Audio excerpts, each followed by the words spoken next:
देखिए, जिस तरीके से मीडिया में सारी चीज़ें आई, वैसे भी हम इस केस को पहले से इसका स्टेटस रिपोर्ट अपने पास मंगा रहे थे। यहाँ के सीओ और एसपी, इन सभी सीओ साहब से और एसएचओ से मेरी बात हो रही थी।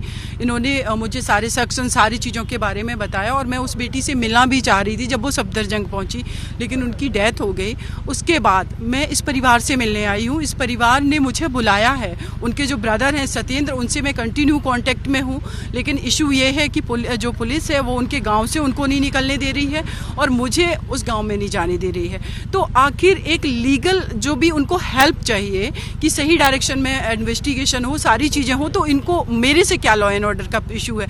लॉ एंड ऑर्डर का तो इशू तब और क्रिएट होता जा रहा है जब आप लोगों को नहीं मिलने दे रहे हैं, लोगों में एग्रेशन आ रहा है। अगर आप किसी ऐसे व्यक्ति को मिलने दें जो उनकी लीगल हेल्प करना चाह रहा है, उनकी बेटी की जस्टिस के लिए फाइट करना चाह रहा है, तो शायद लोगों में गुस्सा कम होगा। तो इट मीन्स कि आप खुद एग्रेशन बढ़वाने का काम कर रहे हैं। यस, उनके ब्रदर जो हैं सत्येंद्र, एक्चुअली मैंने सीओ साहब से नंबर लिया था जब ये क्राइम हुआ, क्योंकि बहुत लोग हैं जिनके पास मेरा नंबर नहीं है, लेकिन मैं चाहती हूँ कि उन लोगों को, मैं चाहे दिल्ली में बैठी हूँ, फ़ोन पर या कैसे भी करके मैं सपोर्ट करती रहती हूँ। मेरे पास बहुत सारे उत्तर प्रदेश के केसेस हैं, इवन कि ऑल ओवर इंडिया से केसेस आ रहे हैं जिसमें मैं नहीं जा पाती हूँ, जहाँ उनको मैं फ़ोन पे लीगल एडवाइस देती हूँ। वैसे ही इस परिवार से कांटेक्ट किया। जी देखिए, इसमें इनका केस आपको भी पता है, जब भी कोई इस तरीके का क्राइम होता है तो उसमें एक गवर्नमेंट लॉयर तो गवर्नमेंट की तरफ से रहते ही हैं, एपीपी या एडीपी रहते हैं, साथ में एज ए प्राइवेट काउंसिल उनके परिवार की तरफ से मैं खड़ी होना चाहती हूँ, जो उनके ब्रदर भी चाहते हैं, जिनसे मेरी कंटिन्यू बात हो रही है,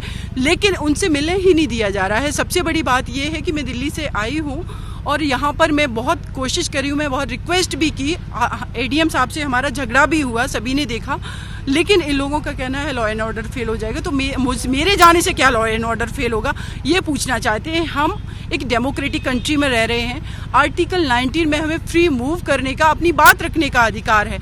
और अगर जो भी सीआरपीसी के प्रोविजन है कि आप कर्फ्यू लगाना, लॉ एंड ऑर्डर फेल होना, तो एक से ज़्यादा 4 पर्सन अगर एक जगह पर हो रहे हैं, एकत्रित हो रहे हैं, तो वो वहाँ लॉ एंड ऑर्डर फेल होता। एक इंडिविजुअल, एक लेडी से के जाने से उस गांव में कैसे प्रॉब्लम हो जाएगी। देखिए, मैं पूरी उम्मीद करती हूँ कि डीएम साहब और एसपी साहब हमें मिलवाएंगे और मैं उनसे मिल करके जाऊँगी। कम से कम लोगों को ये मैसेज जाएगा कि ये लोग एडमिनिस्ट्रेशन कोऑपरेट कर रहा है, उनके लीगल एडवाइज़र को उनसे मिलने दिया गया, एडवोकेट को, तो निश्चित रूप से इन्होंने आश्वासन दिया। मैं इंतजार कर रही हूँ, मैं अभी नहीं जा रही हूँ, मैं यहीं हूँ। जी, हमारी डीएम साहब से बात हुई है, एसपी साहब से बात हुई है, फ़ोन पर आईजी साहब से हमारी बात हुई है। उन तीनों लोगों ने मुझे आश्वासन दिया है।